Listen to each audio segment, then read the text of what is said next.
So this morning there are two people with serious wounds in hospital after a neighbourhood dispute at Toongabbie. Yep, a teenager, 16-year-old, and a 24-year-old woman with knife wounds over what is described as a neighbourhood dispute.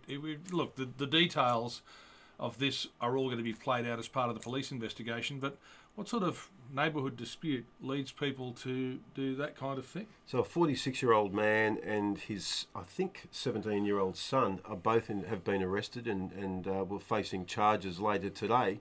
But it's an extraordinary thing that a neighbourhood dispute can just sort of escalate out of control. And I think we've all been in positions and situations in our lives where something really annoys you. Well, the beauty of this is that we've discussed it on the program this morning. Please.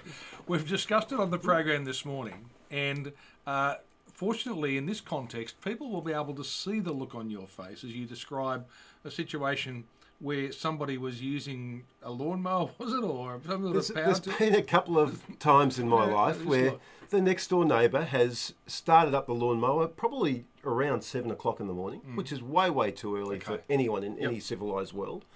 And I have leaned over the fence because I'm 6'4" and given them a gobful.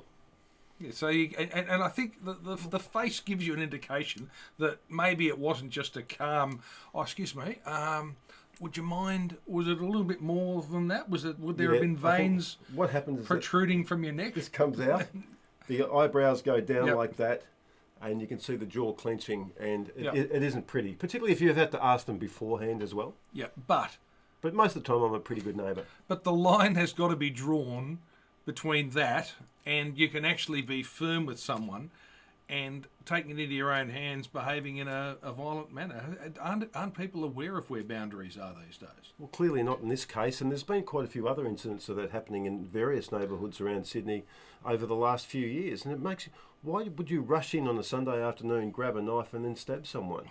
What? Makes no sense. Beyond comprehension. It is, and it comes down, you talk about really corny, old-fashioned values, which involve being polite to other people, being polite but firm.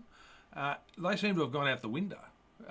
And I cannot believe that in the past these sort of disputes were sparked by the sort of stuff that we're talking about today, surely. No, I can't believe that you, with your halo here, could ever be involved in a neighbourly dispute. Have you?